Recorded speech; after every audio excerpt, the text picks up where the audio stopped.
यकजा हो जाओ। इस कौम को देखो, ये बदबख्त वही कौम है जिसने बंगालियों की औरतों की असमत तरी की। স্বাধীনতার দাবিতে উত্তাল পাকিস্তানের বেলুচিস্তানেও এক অগ্নিকন্যা কাঁপিয়ে দিচ্ছেন। তার বক্তব্যে অনুপ্রেরণা হিসেবে উঠে এসেছে বাংলাদেশের কথা। इस कौम को देखो, ये बदबख्त এই অভিশপ্ত বাহিনী সেই একই দল যারা বাঙালি নারীদের সম্ভ্রমহানি করেছিল।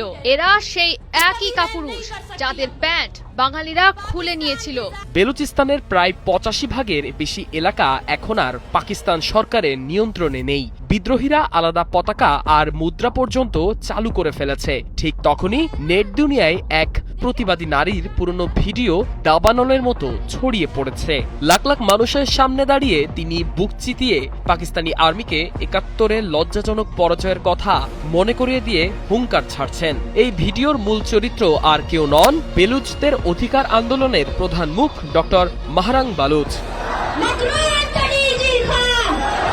ভাইরাল হওয়া এই ভিডিওতে ডক্টর মাহরাম পাকিস্তানি সেনাবাহিনীর আসল রূপটা সবার সামনে একদম নগ্ন করে দিয়েছেন। তিনি সরাসরি ৭১ সালের প্রসঙ্গ টেনে গর্জে উঠে বলেন, এই কাপুরুষ বাহিনী ঠিক সেই দল যারা ১৯৭১ সালে বাঙালি নারীদের সম্ভ্রমহানি করেছিল, আর এরা এমনই কাপুরুষ যাদের প্যান্ট বাঙালিরা খুলে নিয়েছিল। তিনি আরো বলেন, যখনই এই আর্মি নিজেদের চেয়ে শক্তিশালী কোনো বাহিনীর মুখোমুখি হয় তখনই এদের প্যান্ট খুলে পড়ে যায়। অত্যাচারী এই বাহিনীকে হুঁশিয়ারি দিয়ে তিনি বলেন, এরা আমাদের ক্ষমা করবে না, দয়াও করবে না।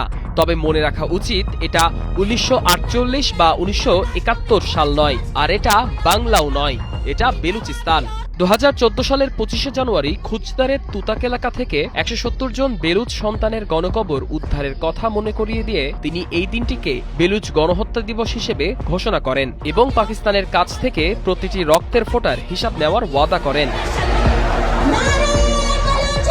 কিন্তু কে এই ডক্টর মাহরাং বালুচ, যার একটা ভিডিওতেই পাকিস্তান সরকারের ভিত নড়ে গেছে? পেশায় ডাক্তার এই নারী ২০২৪ সালে বিখ্যাত আন্তর্জাতিক সাময়িকী টাইম ম্যাগাজিনের বিশ্বের প্রভাবশালী ১০০ ব্যক্তির তালিকায় জায়গা করে নিয়েছিলেন। তার এই প্রতিবাদের পেছনে রয়েছে এক রক্তাক্ত পারিবারিক গল্প।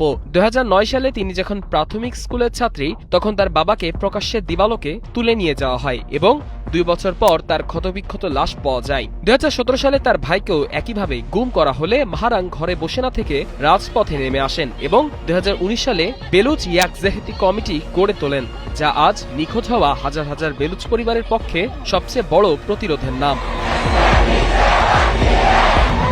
পাকিস্তানের শোষক সরকার এই জ্বলন্ত কণ্ঠকে থামাতে শেষ পর্যন্ত আইনি প্রহসনের আশ্রয় নিয়েছে। ২০২৫ সালের মার্চ মাস থেকে টানা বন্দী থাকা ডক্টর মাহরাং এবং তার সহযোগী সম্প্রতি ২০২৬ সালের জুলাইয়ে একটি সন্ত্রাসবিরোধী আদালত হত্যা ও সন্ত্রাসবাদের সম্পূর্ণ বানোয়াট অভিযোগে যাবজ্জীবন কারাদণ্ড দিয়েছে। ২০২৪ সালের এক বিক্ষোভকে কেন্দ্র করে এই রায় দেওয়া হলেও মানবাধিকার সংগঠনগুলো একে অস্বচ্ছ ও বিচারের নামে প্রহসন বলে তীব্র নিন্দা জানিয়েছে।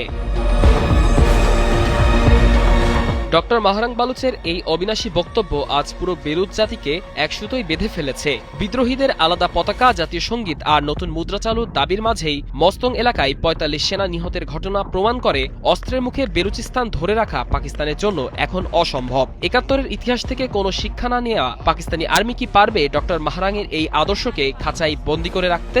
নাকি ২০২৬ সালে এসে খণ্ড বিখণ্ড হয়ে যাবে পাকিস্তানের মানচিত্র? এই উত্তরের দিকে এখন তাকিয়ে পুরো বিশ্ব।